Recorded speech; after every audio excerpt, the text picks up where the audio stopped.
Nesta quarta-feira, os parlamentares analisaram o projeto do ex-deputado Xandrinho, que proíbe a frisagem de pneus em oficinas, borracharias e autopeças. A prática pode ser perigosa e causar acidentes de trânsito. De acordo com o texto, 20% dos acidentes em rodovias são causados por problemas em pneus. A matéria aprovada segue para análise do governador. O projeto da ex-deputada Inês Pandeló cria o Programa de Apoio à Implantação de Biodigestores Rurais no estado do Rio. O processo de biodigestão utiliza resíduos agrícolas para gerar biogás e biofertilizante. O biogás pode ser utilizado na geração de energia elétrica, térmica ou mecânica, reduzindo os custos da produção. O texto diz ainda que o Poder Executivo pode firmar parcerias com municípios, universidades e instituições financeiras para desenvolver o programa. A proposta recebeu uma emenda e retornou às comissões. A lei que estabelece o peso máximo que pode ser transportado nas mochilas escolares pode ser alterada. O ex-deputado Paulo Ramos quer fixar o limite em 10% do peso corporal. A checagem do peso deve ser feita pela declaração do próprio estudante ou do responsável. O projeto foi aprovado em primeira discussão e precisa voltar à pauta para outra votação. Pacientes em tratamento de câncer que provoque esterilidade podem ter garantido o acesso a técnicas de reprodução assistida na rede pública de saúde do estado. O governo poderá firmar parcerias ou contratar empresas que realizem o tratamento quando ele não estiver disponível nos hospitais públicos. A proposta do ex-deputado Vaguinho foi aprovada em primeira discussão.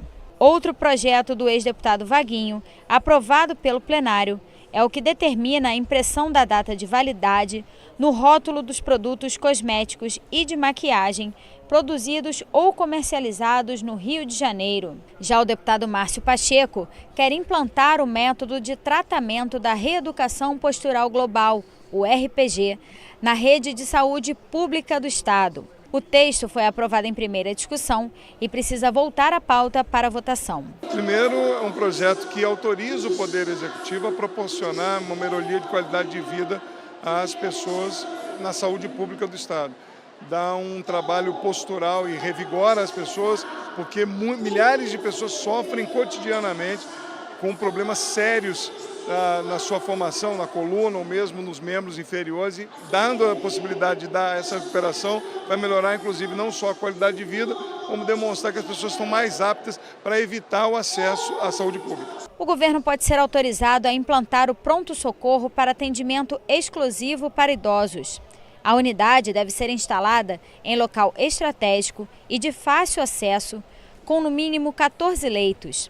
Também deverão ser feitas adaptações como pisos antiderrapantes, colchões com estrutura mais grossa e receituários impressos em letras grandes. A matéria foi aprovada. O Rio de Janeiro pode ter um programa para tratamento e cicatrização de feridas crônicas, que são aquelas que reaparecem com frequência ou que tenham longa duração. Entre os objetivos do projeto estão garantir o fornecimento dos medicamentos necessários, encaminhar os pacientes para internação, fazer o diagnóstico e tratamento adequado. O texto do ex-deputado Átila Nunes recebeu 6 emendas e retornou às comissões. E o ex-deputado Bernardo Rossi quer criar um banco de próteses, cadeiras de rodas e aparelhos ortopédicos para atender a idosos e pessoas com deficiência.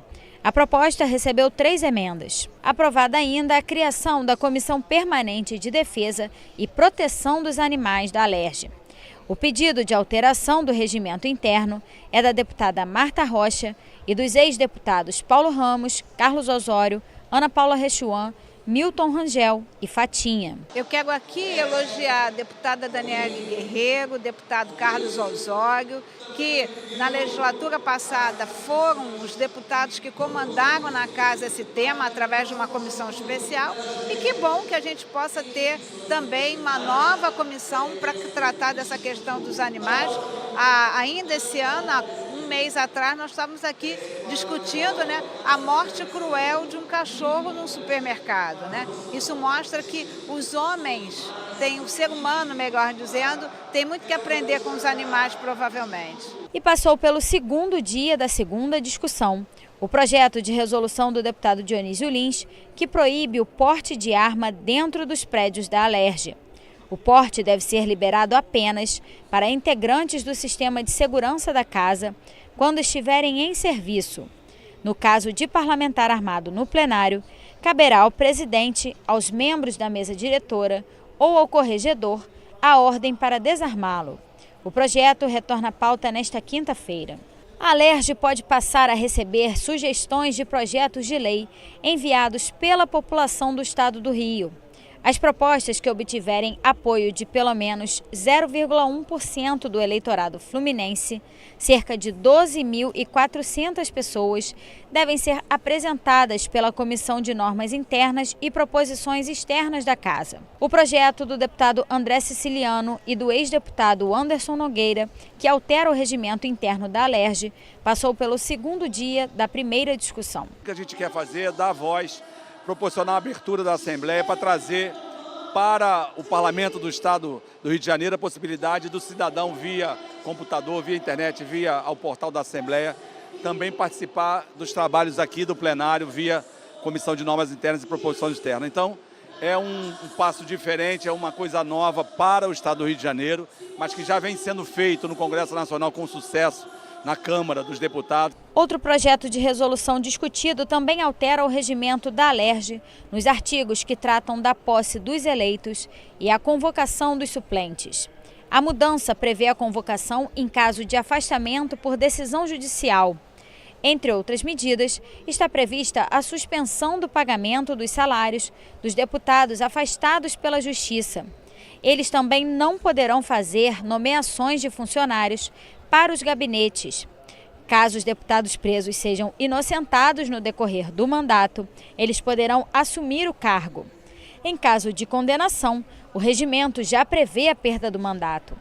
A proposta dos deputados Renata Souza, Dani Monteiro, Mônica Francisco, Eliomar Coelho, Flávio Serafini, Luiz Paulo, Valdec Carneiro, Carlos Mink e enfermeira Rejane passou pelo segundo dia da primeira discussão e retorna à pauta. Os parlamentares incluíram no texto emendas sobre os casos de afastamento por mais de 60 dias, sobre a convocação dos suplentes e a possibilidade de licença quando houver condenação judicial sem trânsito em julgado, que é a decisão definitiva da Justiça quando não cabe mais recurso. No expediente final, a deputada Mônica Francisco comentou o acidente entre dois trens da Supervia na estação São Cristóvão, que vitimou o maquinista. É uma concessão pública e nós nessa casa e muito mais o Executivo do Estado precisa ser inquirido em relação à atuação da Supervia, que já vem, no mínimo para ser elegante, deixando a desejar há muito tempo.